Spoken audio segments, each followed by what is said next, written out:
March 30th, 2018.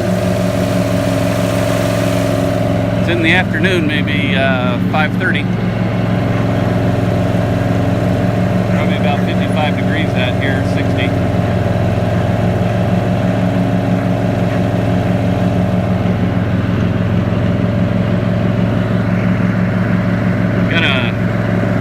Some mowing here because probably here in a couple of days it needs to be cleaned. Otherwise the rabbit doesn't come and leave its eggs. You want me to follow you?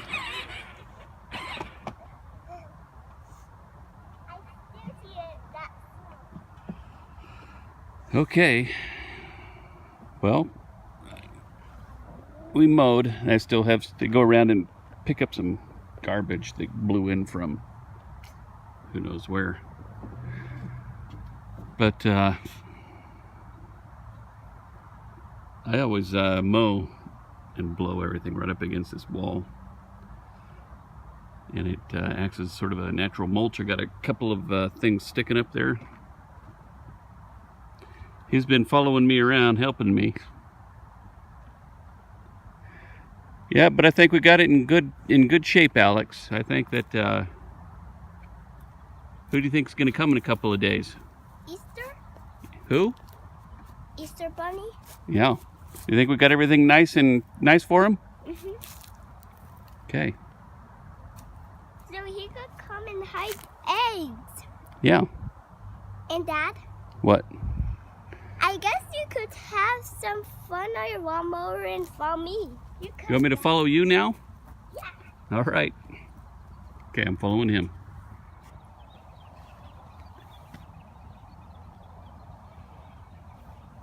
Another pile of wood chips. A little bit of compost, farm manure left over. That's our compost from last year, all of our garden material. Well, it's Easter Sunday. It's 11 a.m. and it's 56 degrees out here, and the weather, I think this is probably the best weather that we're going to have this year. Just, it couldn't be any cooler, couldn't be any warmer, otherwise it wouldn't be just right. And I just need to, kids have already gone around finding all their eggs that I've had hidden out here, and did whatever they needed to do to figure out how to share stuff. And I need to come out here and just do a few things to get this place ready. I'm going to get the tractor and do a little bit of tilling. I've got some more compost over here that I need to get rid of now. I've spread everything out that I need, and so the rest of it is just going to get mixed in with that compost pile over there. And then I've got all these wood chips here that I need to I'll just take these wood chips and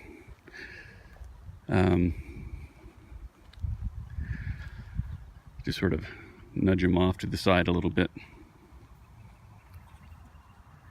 But the garden last year went all the way down this way and sort of ended up, you know, right in there somewhere. You can sort of see where it ends.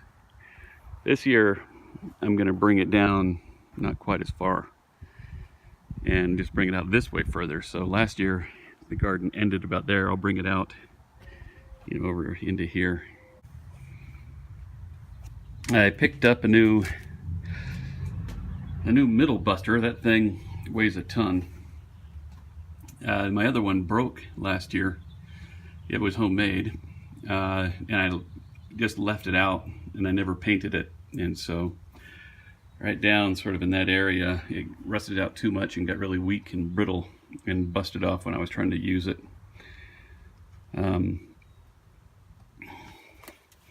So got that. That's gonna help me plant the potatoes rather.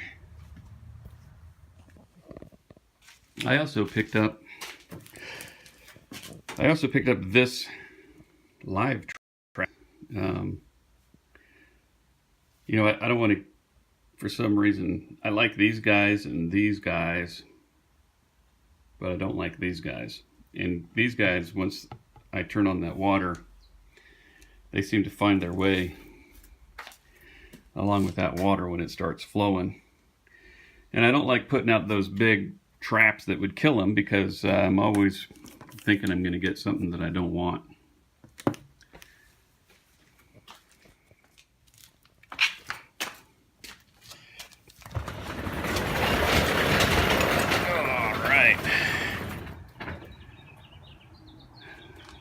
Open for business.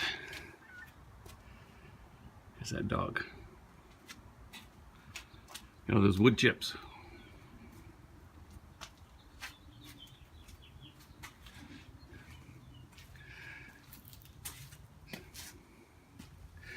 My irrigation pipes, we'll be setting that up here in the next couple weeks. Now I gotta dig back here, get that tiller, and I'm gonna take this my front blade for the snow, put it up there, get this guy out of here.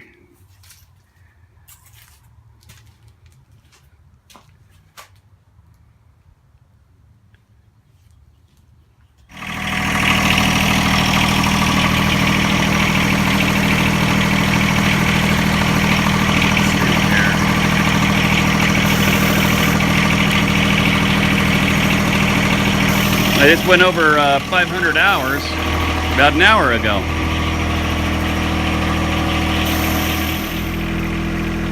I don't know if you can see it, but there are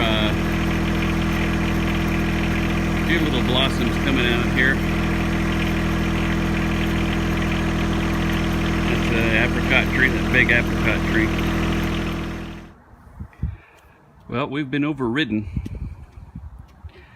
Our plans to get out there and do some tilling and so forth have turned into get this area out here kind of playworthy. And I guess that's fine with me. But I had this idea of what I was going to do. I was going to take this chain link fence gate and prop it up like that, and come around this side with the tractor, get a big load of dirt and dump it right on top there, and have the dirt fall through it and have the rocks fall down. I'd seen somebody else do that and they said it worked great, so but I'll do that next time. He's taking a little stroll through the back, checking out the apple tree.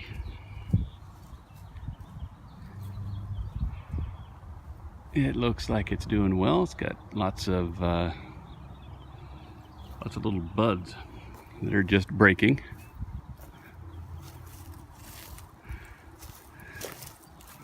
All the apple trees, there's 3 of them here. They're all doing well. This pear tree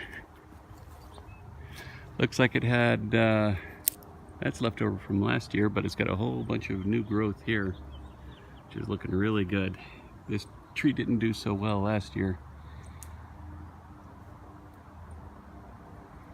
Looks like I have, I'll come in here a little bit later, do some pruning on it. It's got some dead wood that I didn't quite pick up on. Yeah, I can really see it now because it's starting to bud out.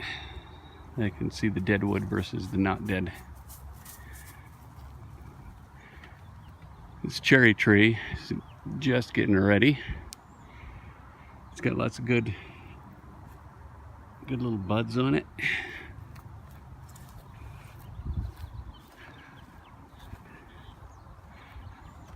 This apricot tree has got some buds on it. This one right here is really close. This one, in fact, it's got some that have just started coming out. That's like the first one right there. So this one is just now sort of bursting. If I can get that in focus, I don't know.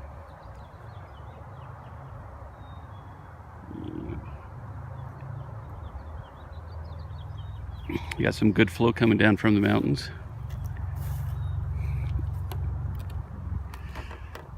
Yeah, I thought it was going to be a bad year for water.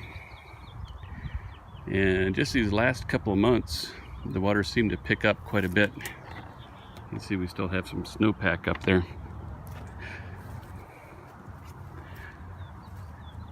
And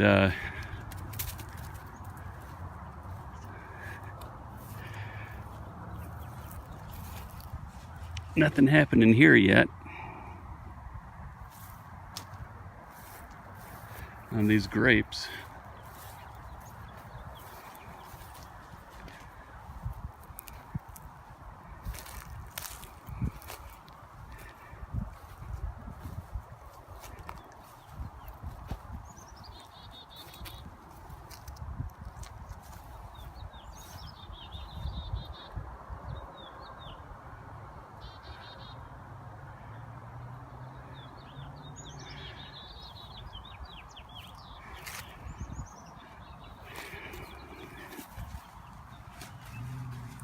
Yeah, nothing happening yet.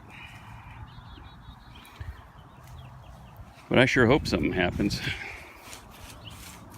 Got this thing over here I've got to come clean up. It fell from up there late last fall sometime. You know, it's got some dead wood in it. This is an old willow tree, 100-year-old willow tree. It's on its last legs. I had another one right over here going right up in that blank space right there. This one right here used to be twice as big, and they were planted by pioneers, I assume, a long time ago.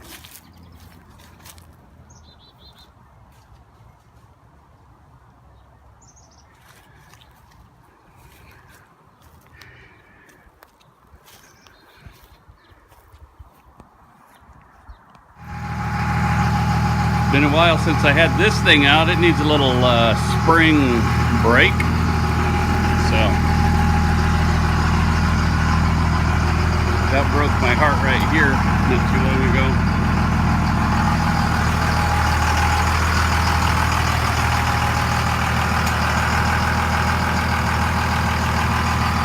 Just let that thing run a little bit. Come over here and close this garage door. Don't get fumigated. By the way, I did want to show this right here. I'm gonna set up some bees. I ordered a hive, so I didn't just order bees, I ordered an actual hive. So I'll get a whole super, or whatever you call that thing, and then I'll put that one on top of it. That one's got 10 frames in it. Okay, and then I've got a queen excluder right there. Put the lid on it, and I'll let that thing mature a bit, and then I'm going to put this thing on top of that. And this is a flow hive. If you don't know what that is, this is the kind of a hive where you can extract the honey right there. You don't have to pull those things out and take them inside and use one of those machines that spin it around. You just, there's this key that you stick in these things, right? And on the other side, they have little holes. You know, it has this door that you open, and you put that key in there and you turn it. And what it does is it's set up so that it sort of breaks all the comb. You know, all the comb is sitting in there right now. It breaks all the comb, and the honey just flows to the bottom of it and comes right out some holes on the bottom. And you just put your mason jar down on the bottom and collect the honey. So I thought I'd give that a shot. Anyway, signing off. Have a great rest of your holiday weekend. Or hope you had a good weekend, I should say.